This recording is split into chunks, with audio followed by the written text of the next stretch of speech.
साहित्य और समाज एक ही सिक्के के दो पहलू कहे जा सकते हैं। अपने आरंभ काल से ही साहित्य का जीवन के साथ अभिन्न संबंध है। साहित्यकार अपने चारों ओर के संसार में जो कुछ देखता, सुनता और अनुभव किया करता है, अपनी रचना में उसी को विशेष विधा का रूप आकार दिया करता है। वह उसी सत्य को कल्पना के रंग में रंगीन और सुंदर बनाकर उपस्थित करता है कि जो भोगा गया या भोगा जा रहा है। उसी सत्य को प्रकट करने के लिए वह भाषा को छंद, अलंकार और रस से सजाता संवारता है।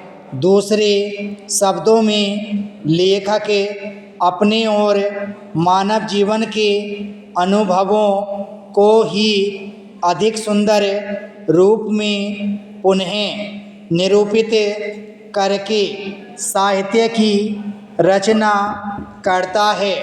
इसी कारण साहित्य और जीवन का एक दूसरे से अटूट संबंध है।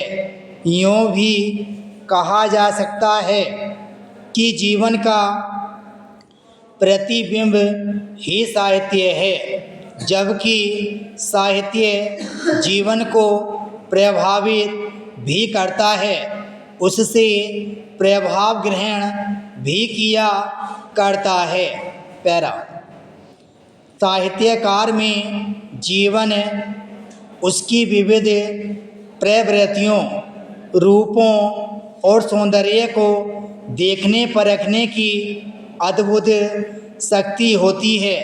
वह जितने मनोरम दृश्यों को देखता और जितने मधुर स्वर सुनता है, उनसे वह अकेला ही आनंदमग्न एवं प्रभावित नहीं होना चाहता।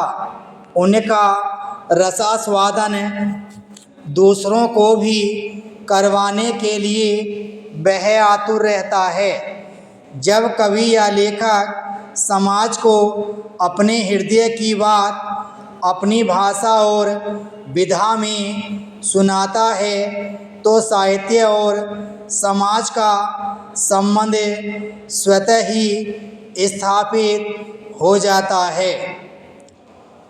आज तक जितने भी महान साहित्यकार हुए हैं, वाल्मीकि, भवभूति, कालिदास, तुलसी, भारतेंदु और जयशंकर प्रसाद आदि ने शताब्दियों या वर्षों पूर्व जिन वनों, लताओं, झरनों और प्राकृतिक दृश्यों का वर्णन किया, अपने उन वर्णनों के रूप में वे आज भी लाखों के मन में आनंद की लहरें उठा रहे हैं, अपने अनुभव दे रहे हैं और आजीवन उठाते देते रहेंगे। इस प्रकार साहित्य जीवन के अनुभवों को अमर बना हमेशा सत्य शिव सुंदर की प्रेरणा देता और शिव रूप बनाने का प्रयत्न करता रहता है। पैरा अंत में यही कहा जा सकता है कि जो और जैसा भी उपाय हो, मदपान की व्यापक प्रवृत्ति पर कोई न कोई अंकुश तो जल्दी लगना ही चाहिए, नहीं तो इसका बढ़ता हुआ प्रचार और प्रभाव व्यक्ति के स्वास्थ्य के साथ साथ पूरे राष्ट्र के स्वास्थ्य को भी खराब कर उसे विनाश के कगार तक पहुंचा देगा। विराम स्टॉप।